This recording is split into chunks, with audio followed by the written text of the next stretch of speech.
Ayan, nag-prepare ako dito ng salad. So, dito guys, nilagay ko na yung lettuce. In-slice ko siya ng ganito lang haba. Plus, nilagay ko siya ng green pepper. And then, yung grilled chicken na in-slice ko siya ng cube. Ganun. So, itong chicken is yung left, ano to siya, mula kahapon. Yung tira niya sa lunch. So, yung breast chicken ginawa ko dyan. In-slice ko siya ng cube. So, ngayon guys, adding from this salad. So, lalagyan ko siya ng carrots, isa. So, ang gagawin ko, iganahituhin ko siya pag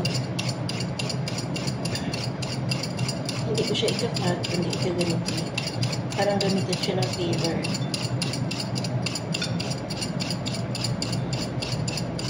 So, kung meron kayong flavor na ganito, mas maganda. Kasi yung sukat ng carrots, ikatulad din ng lettuce.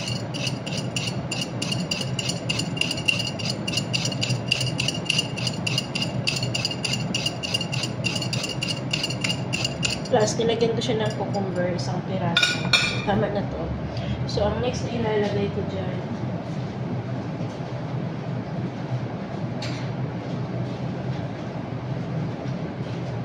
is yung chickpeas. Chickpeas. Plus yung corn. Ayan.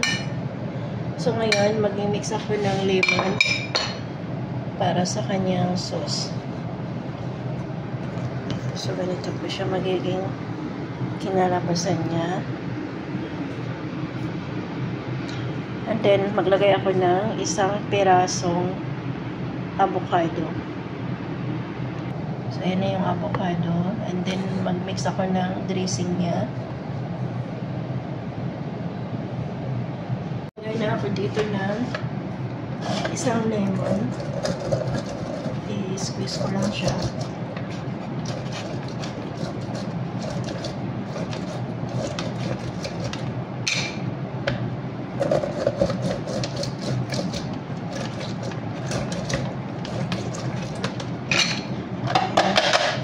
Tapos, lalagay ako ng isang kutsara mayonnaise. Ito mayonnaise yan yung gamit ko.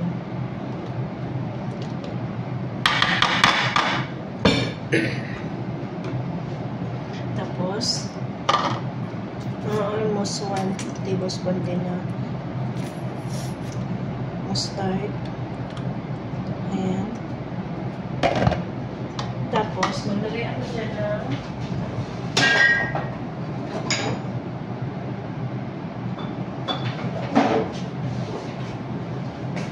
olive oil. Kunti. Tapos, lagyan ko siya ng sumak kunti. Kunti lang naman, hindi naman marami.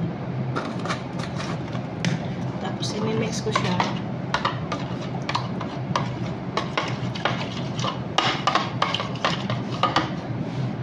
Tapos, lagyan ko siya ng ito. And then, yung oregano. Kunti lang din naman. Hindi naman siya marami. Ayan.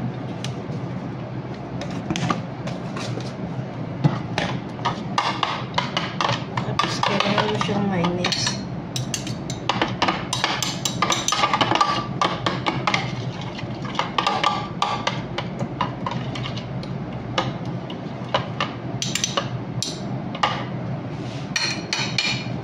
So, ganito po yung magiging itsura ng sauce.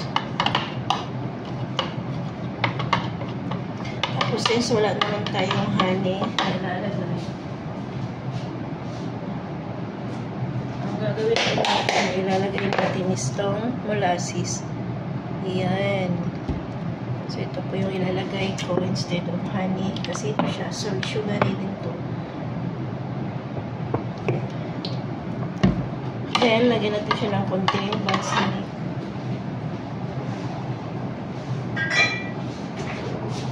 Ayan. Balsamic ko. So, mga 1 spoon. So, gano'n na po.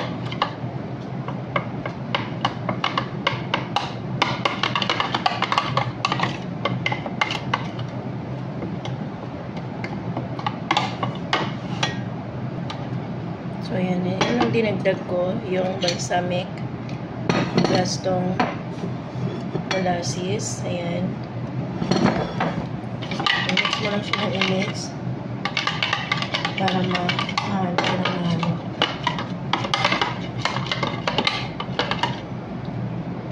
So, manamis-namis po siya. Ito po yung magiging kitsura niya. Ayan, sweet. So, ngayon, dito mo siya i-mix bago mo siya i-serve. So, yan. So, ganito po yung magiging kitsura ng dressing niya.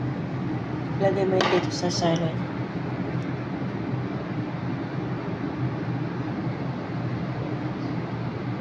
Dito na po yung salad ko ngayong araw.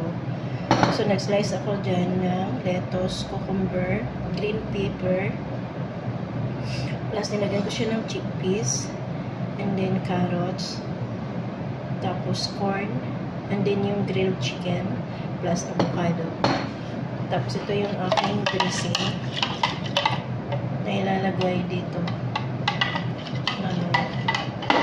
So, nilagay ko lang siya ng oregano, thyme, yellow mustard, sumac, ayan, ito, and then olive oil, ayan, plus itong aking balsamic vinegar, din yung molasses, and then isang pirasong lemon, and then konting salt, and then yung mayonnaise, plus yung pinakalas is yung parmesan cheese. Mamaya ilalagay ko siya sa ibabaw.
Cheesy!